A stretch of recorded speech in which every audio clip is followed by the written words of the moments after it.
नमस्कार, मी सुमित. तुम्ही बघता LS मराठी. दुपारच्या बातम्यांमध्ये आपलं स्वागत.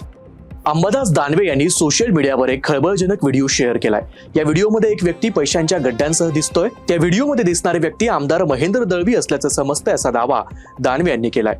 व्हिडिओ माझा असल्याचं सिद्ध झालं तर मी राजीनामा देईल असं आमदार महेंद्र दळवी यांनी म्हटलं आहे. या संदर्भात आरोप प्रत्यारोप सुरू झालेत. काँग्रेस नेते विजय वडेट्टीवार यांनी अंबादास दानवेंनी शेअर केलेल्या व्हिडिओवर प्रतिक्रिया दिली आहे. आता यात काहीही नवल राहिलेले नाही. हे सर्व आमदार तिजोरी लुटण्याचा धंदा करून बसलेत. त्यांचा संबंध खोक्यांशी असून आता राज्यच खोक्यांचं आलं आहे असं म्हणत त्यांनी महायुती सरकारवर टीका केली आहे.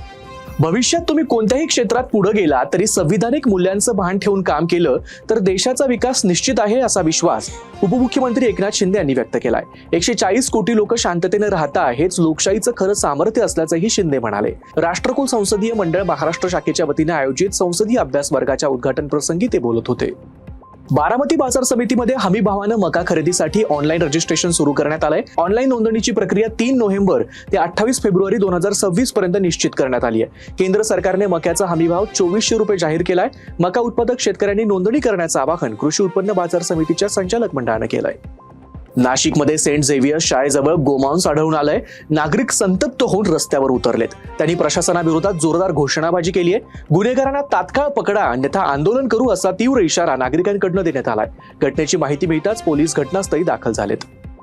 नागपूरच्या सावनेरमध्ये महिला कबड्डीपटूनं आत्महत्या केल्याची घटना घडली आहे. नोकरी लावण्याचं आमिष दाखवून स्वप्नील लांबघरे यांनी किरण धाडे यांच्याशी लग्न केलं होतं. मात्र त्यानंतर झालेल्या फसवणुकीमुळे 4 डिसेंबर रोजी किरण यांनी कीटकनाशक प्राशन केलं. उपचारादरम्यान त्यांचा मृत्यू झालाय. कोल्हापूर जिल्ह्यातील छत्रपती प्रमिलाराजे रुग्णालयात बेड उपलब्ध नसल्यानं एका महिलेवरती झाडाखालीच उपचार केल्याचा धक्कादायक प्रकार समोर आलाय. CPR मध्ये दाखल होताच त्यांच्याकडनं विविध चाचण्यांसाठी शासकीय फी म्हणून 450 रुपये आकारले गेले.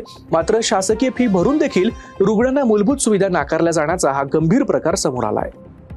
जालन्याच्या घनसावंगीमध्ये कुंभार पिंपळगाव ते तीर्थपुरी हा 15 किलोमीटरचा रस्ता खड्डेमय झालाय. या रस्त्याची अवस्था अत्यंत बिकट झाली असून या रस्त्यावर नेहमी वाहनासह ऊस वाहतुकीची वर्दळ असते. मात्र रस्त्यावर मोठे मोठे खड्डे पडल्यानं नागरिकांना प्रचंड त्रास सहन करावा लागतोय. या रस्त्याची दुरुस्ती करण्याची मागणी नागरिक करताय. गोंदिया शहरातील उच्च शिक्षित 16 तरुणांनी एकत्र येत स्टुडंट शील्ड ही कंपनी तयार केली आहे. नागपूर येथील गौरी कोडे यांच्या आई वैशाली कोडे यांच्या हस्ते स्टुडंट शील्ड या ब्रँडचा शुभारंभ करण्यात आला. ही कंपनी भारतातील पहिली स्कूल रेटिंग कंपनी म्हणून समोर आली आहे. कंपनीद्वारे जारी केलेल्या रेटिंग अहवालामुळे पालक आणि विद्यार्थ्यांना शाळा निवडीमध्ये महत्त्वपूर्ण मार्गदर्शन मिळणार आहे. छत्रपती संभाजीनगर शहरात नायलॉन मांजाची विक्री करणाऱ्या दोघांना पोलिसांनी अटक केली आहे. नायलॉन मांजामुळे नुकताच एका चिमुकल्याचा जीव धोक्यात आला होता. सोशल मीडियावरून ऑर्डर देऊन नायलॉन मांजाचा गोरखधंदा जिल्ह्यात सुरू असल्याचं पोलिसांच्या तपासात उघड झालं होतं. असे प्रकार सहन केले जाणार नाही असा इशारा पोलिसांनी दिलाय. या होत्या आत्ताच्या महत्त्वाच्या बातम्या. बघत रहा LS मराठी.